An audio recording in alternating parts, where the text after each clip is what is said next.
Добре дошли в новия епизод на подкаст Логистика БГ. Искам само да цъкна едно копченица тук. Кое беше? Това беше шумопотискащата функция. Уж.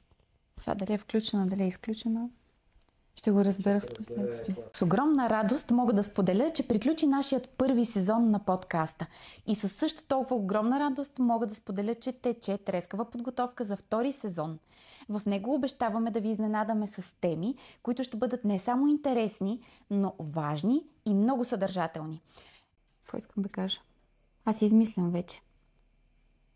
В следващите 2 епизода няма да имаме гости. Заедно ще си припомним ключовите теми, вдъхновяващите истории и важните уроци от първи сезон на подкаст Логистика БГ. От спедиторския бранш до глобалните вериги на доставки, през железопътния и морския транспорт, та чак до авиацията. Преминахме през различните асоциации, сдружения, организации, които обединяват спедиторския, логистичния и транспортния бранш и които се обръщат към силата на колективното, за да развият бранша и да преодолеят заедно големите предизвикателства. Започнахме сезона с Цветин Тодоров, с който говорихме за успеха, за това какво значи да бъдеш успешен, и темата се пренесе към устойчив растеж и това как НСБС защитава интересите на българските спедитори. Вижте какво каза той.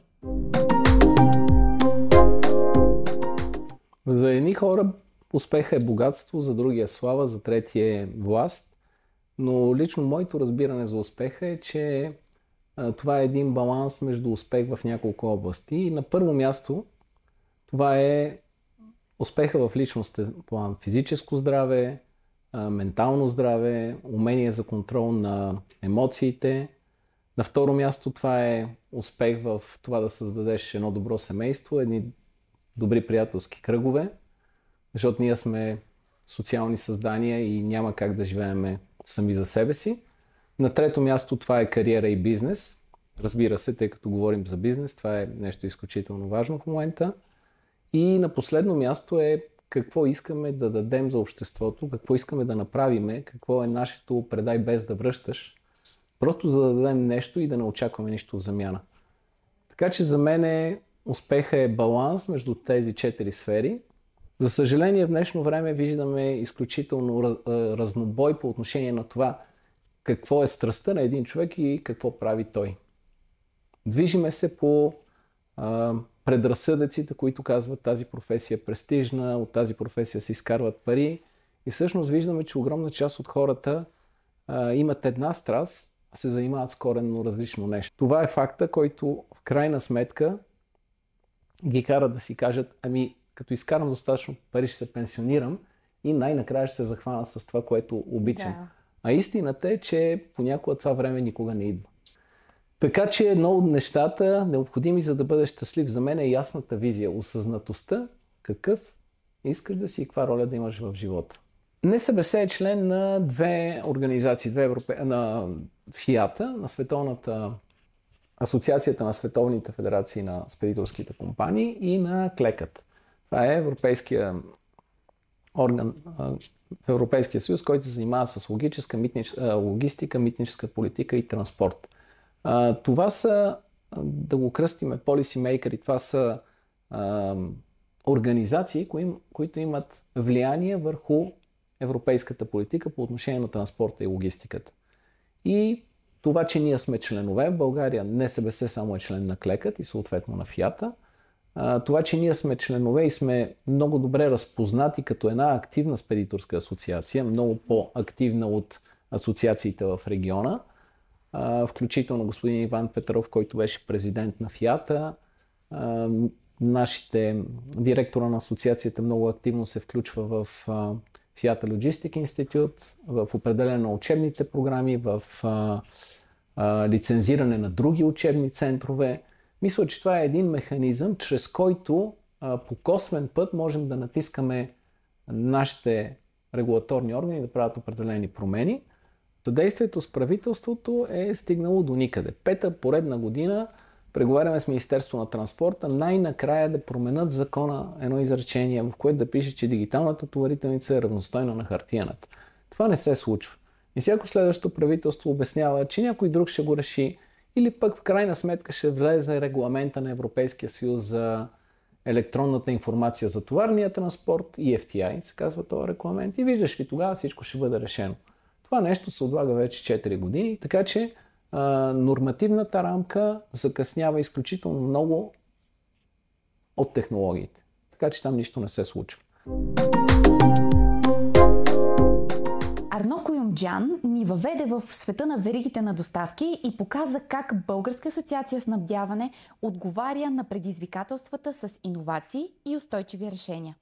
Радвам се на възможността да говорим днес за тази толкова назряла напоследък последните години тема вериги на доставки, по която се изказват множество политици, анализатори, бизнес лидери, и която е все по-интересна за обществото, тъй като последните години много често веригите на доставки бяха прекъсвани. Виждаме днес една много сериозна промяна. Примерно излизат напред играчи като Китай, държави от Югоизточна Азия. Тези държави търсят своето ново място, искат да предизвикат статуквото. Това води до сериозни размествания в света и в веригите на доставки съответно. Тоест в тази толкова неясна, толкова несигурна, толкова динамична ситуация, самите вериги на доставки трябва да преосмислят начина си на управление. От една ситуация, която имахме в миналото на стабилност, на яснота, на вериги, които дългосрочно се управляваха, ние преминаваме в една ситуация, в която промените са ежедневни, да не казвам ежечасни, и съответно веригите на доставки трябва да се адаптират към тая нова ситуация. Каква е примерно рецептата за успех? Разбира се, всеки специалист ще ви казва различни рецепти за успех. Аз смятам, че най-често коментираните теми това са иновациите в веригите на доставки, устойчивостта на веригите на доставки. Тук може да въведем едно ново понятие, което набира скорост последните години — резилиентност на веригите на доставки. Какво означава това? Това означава вериги на доставки, които се адаптират бързо и преодоляват всякакви видове сътресения. Това е много важно за успеха на една верига на доставки. И не на последно място, технологиите, дигитализацията, навлизането на изкуствен интелект. Всичко това, обединено в един общ пакет, е рецептата за успех на една верига на доставки в бъдеще. До сега в България нямаше такава асоциация точно на специалистите и лидерите в снабдяването. От дълго време нуждата се чувстваше. Преди сме се събирали под формата на общност, примерно 20-30 компании големи, обменяхме си добри практики, но чисто неформално. Вече стана една година откакто съществуваме, бих казал, че проведохме доста активна дейност. След онази първа конференция, която споменах, проведахме още две през 24-та и 25-та година, които бяха изключително успешни. Дойдоха много хора, всички бяха много доволни. Направихме си, разбира се, и проучване, получихме обратна връзка с въпросници за препоръки, пожелания и други общи впечатления. Беше изключително висока оценката за начина, по който протекоха тези две събития. Други неща, които правим, това са нетворкинг събития, т.е. хората да се опознават, защото това е много важно. Ние искаме да сме общност, която хората да се познават и да могат да си помагат един на друг, в рамките на етичността, разбира се. Да. След глобалните вериги на доставки се връщаме към инфраструктурата у нас. Инженер Мартин Янев ни напомни, че мултимодалността няма как да се случи без модернизация на железопътните транспортни мрежи и без преодоляването на трансграничните бариери. Чуйте какво ни каза той. Първо бих започнал от там, че железопътният транспорт е интегриран, по-специално българския, в европейския, още с приемането на България в Европейския съюз. С оглед зелената сделка и това, което наблюдаваме в логистичните процеси, липсата на шофьори, поскъпването на горивата, комбинираният транспорт или така наречен мултимодален или интермодален, това ако искате, после може да обясним за какво е разликата между двете, доказват своята ефективност на средни и дълги разстояния. В тази връзка интегрирането на нашата железопътна система Посредством европейската и в интермодалните транспортни коридори и TNT мрежата е от приоритет не само на Европейския съюз, а от приоритети на Република България и в частност на Министерството на транспорта. До тук говорим политкоректно. Сега можем малко да си поговорим реално. Показахме последните години така едно сериозно развитие, смея да твърдя, недостатъчно обаче. В България към момента функционират два интермодални терминала, един в Пловдив и един в София. Като наскоро почна да се строи и втори в София. Това обаче, всеки, който е виждал картата на България, считам, че всички наши зрители са, показва един сериозен недостатък и това е липсата на каквато и да е транспортна интермодална инфраструктура в Северна България. Има наченки във Варна, има наченки в Русе. По плана за възстановяване се говореше и за Горна Оряховица. Няма да крия, ние открито лобирахме за Горна Оряховица като център на България, всъщност и част от Търновската агломерация. Но, за съжаление, това беше извадено от плана за възстановяване и в момента още не е ясно дали ще се случи, как ще се случи и с пари откъде ще се случи. Виждаме, че в бюджета това не се залага. Както не се залагат и други инфраструктури, като всичките магистрали, пътна инфраструктура в Северна България и железопътната така. Има една много интересна полемика, която така ние още от ученици ни се набива главата, че България е кръстопътя на Европа. България само, че от кръстопът се превърна в остров. Нали? От тези острови, които ги виждате зелените на кръговото кръстовище. И така всеки го обикаля този остров и му се радва колко е хубав и зелен, но не минава през него. Защото нали, с колата си не може да минете през остров. Та долу-горе и при нас положението е долу-горе същото. Имаме забавения на граничните преходи с Турция, имаме забавения, които до сега са малко по-малки, но ги има с Гърция.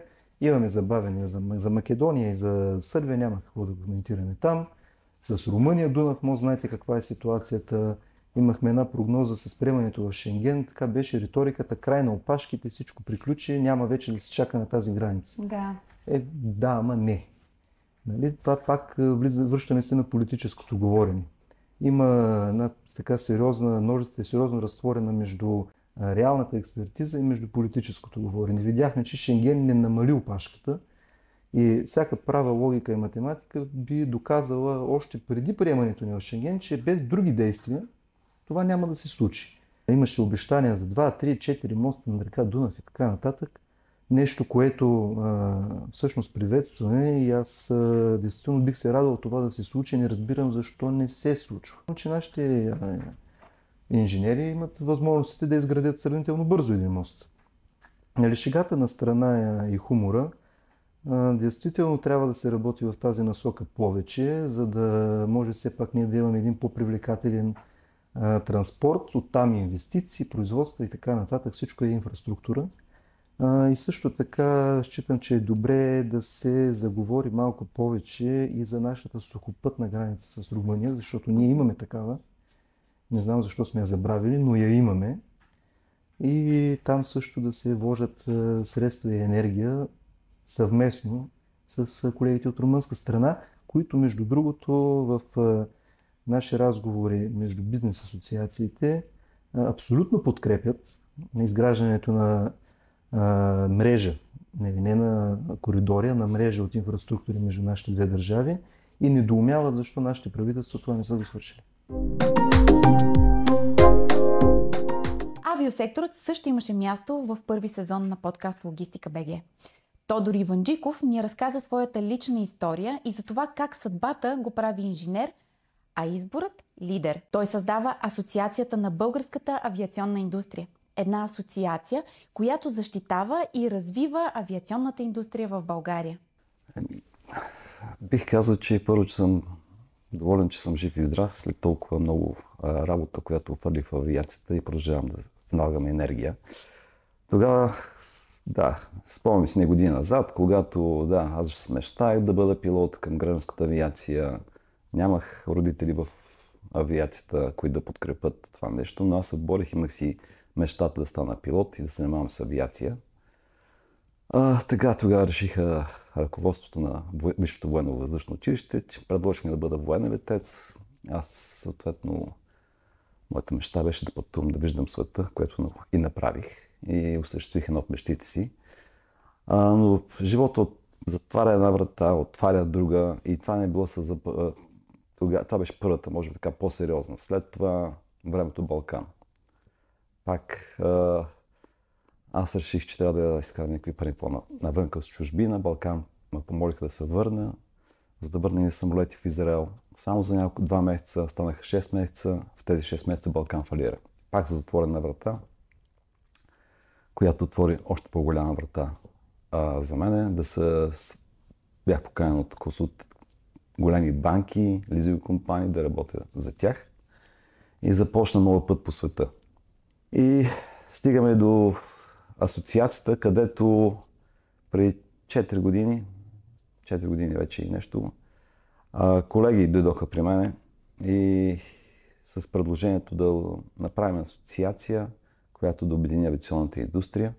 Тази асоциация се управлява не само от мен, аз съм лицето, но тя се управлява от управителен съвет, 5 човека, където има хора, пилоти, има генерал Радойски, който на Висшето военно училище управлява и което го възстановява той. Ние помагаме като асоциация, аз лично също, за да може да градиме кадрите, което е една от целите на нашата асоциация. Но виждам, че има и противовес и за това почнах да мисля и управителен съвет се съгласи, че ние трябва да мислим вече за клъстер авиация, където да обединиме цялата авиация, и цивилна и военна, така че наистина да направим тук в България място за развиване на авиационни кадри, цивилни и военни, да бъдем обединени, а не разделени. За да може да се развиват карго превози в България, трябва да има инфраструктура. Бих казал, че авиационна инфраструктура в България няма. Летища, което да е карго хъб, няма.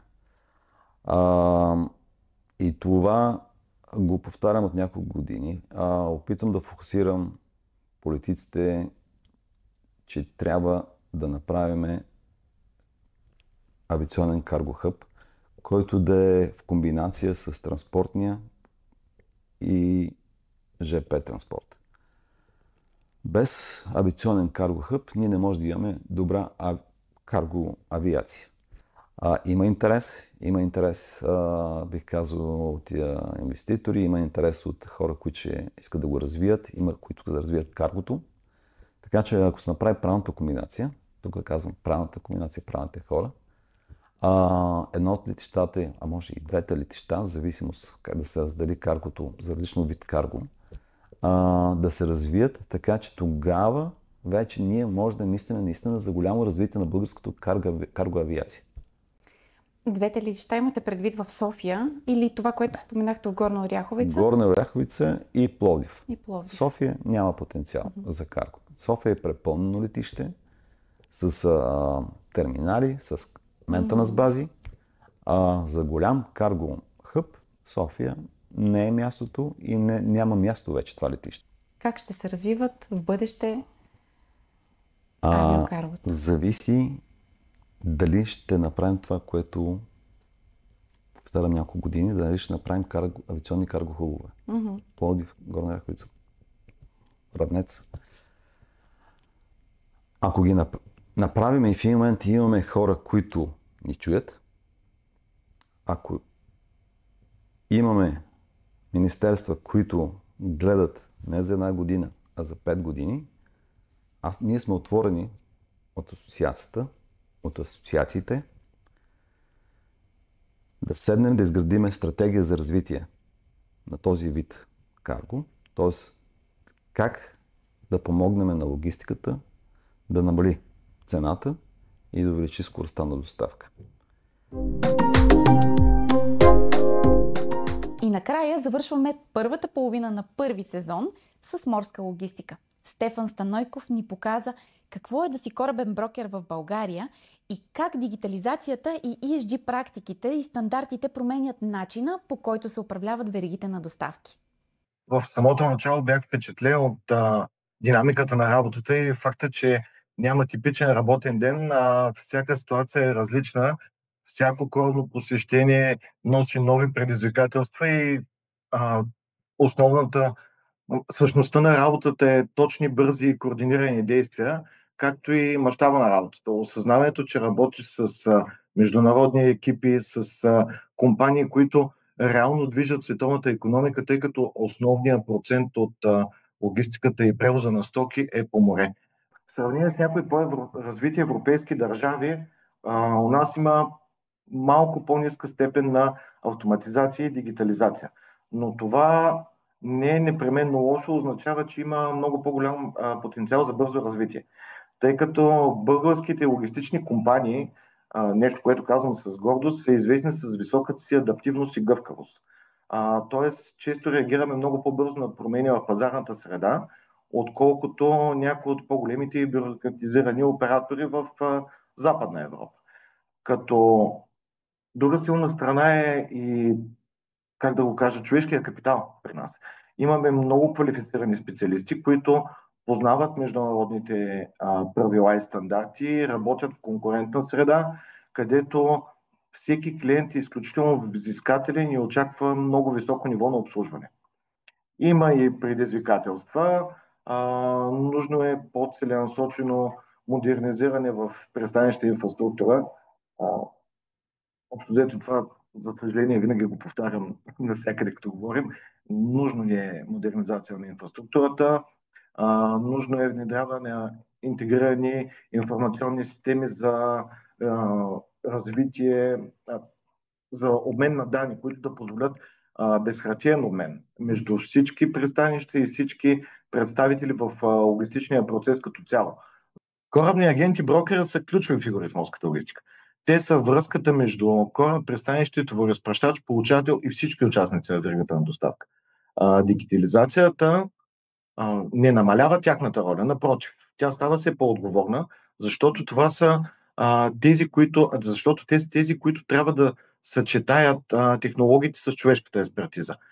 За щастие, технологиите ни дават значително по-бърз обмен на информация, възможност за проследяване на товари в реално време, по-ефективно планиране на операции, интегрираните системи за управление на пристанищните ресурси, автоматизирани системи за известяване, както и онлайн платформи за подаване на документи са само част от инструментите, които улесняват работата на агента и брокерите.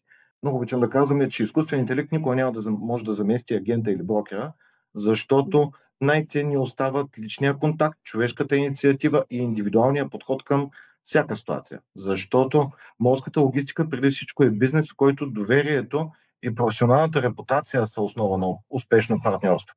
А това е нещо, което не може да бъде дигитализирано. Един от колегите, председател на другите асоциации, каза нещо, което така ми се нави в съзнанието. Според него ESG, както той каза, че повече отговаря на Everything Sounds Great, отколкото е стандартното. Така че ESG-то вече и устойчивостта вече не са задължение, вече са задължения, а не са опция. Така че това се изразява в реални и измерими действия. От намаление на въглеродния отпечатък на всяко посещение и като се стигне дори до осигуряване на по-добри условия за екипажите. Агенциите играят ключова роля в този процес, тъй като те са връзка, както казах по-рано, между всички свързани в едно корабно посещение. Барбара работи активно, за да подпомогне членовете си тази трансформация. Предоставяме информация за новости, насоки относно регулаторни промени, свързани с ESG, примери за добри практики, чрез участието ни като пълноправен член на ФОНАСБА, което е Световната асоциация, и ЕКАСБА, европейската. Имаме достъп до глобални стандарти и инструменти, които можем да предоставим и предоставяме на българските агенти и брокери, за да може да интегрират устойчиви практики в ежедневната си работа. А иначе насърчаваме използването на цифрови технологии с цел намален хартиения документооборот. Работим по оптимизация на логистичните маршрути с цел по-малко празни курсове, което намаля директно времето на престой на корабите в пристанищата. По този начин влияе върху емисиите и разхода на гориво. В социален аспект се стараем да работим за безопасни условия на труд, както и повишаване на квалификациите. А по отношение на корпоративното управление се насърчава прозрачност в бизнес отношенията, етично договаряне и коректно изпълнение на поетите ангажименти, като тези принципи не само помагат на компаниите да отговарят на изискванията по ESG, но и изграждат доверие с партньори и клиенти на международно ниво. Багбъл отдаваме изключително значение на образованието, квалификацията и предаване на практически опит на новото поколение корабни агенти. На първо място асоциацията участва и активно организира съвместно, включително с други асоциации и сдружения неправителствени в бранша, насочи към обучение и семинари. Темите вървят през промени в митническите режими, пристанищни регулации, внедряване на нови технологии, развитие на комуникационни и търговски умения. Втората важна стъпка е сертификационните програми. Чрез партньорство с ФОНАСБА имаме възможност като асоциация да предложим на своите членове защитаване и получаване на ФОНАСБА Quality Standard, който е световен сертификат за световно признат сертификат, който реално дава конкурентно предимство на българските специалисти, защото удостоверява не само знания, но и спазване на високи етични стандарти в професията. Това бяха най-важните акценти от първите 5 епизода на подкаст Логистика БГ. Абонирайте се за нашите канали в YouTube и Spotify, като напишете Логистика БГ на латиница, а ако вече сте го направили, то вие със сигурност няма да изпуснете новите епизоди. Следващият епизод ще продължим с останалите гости от първи сезон, като по този начин ще очертаем глобалната картина на логистиката в България. Логистика БГ – подкастът, който браншът говори чрез хората, които го движат. Ако искаш да чуеш истински разговори с лидери, визионери и експерти от света на логистиката, иновациите и технологиите, абонирай се в YouTube и Spotify. Всеки епизод е среща с човек, който променя правилата на играта.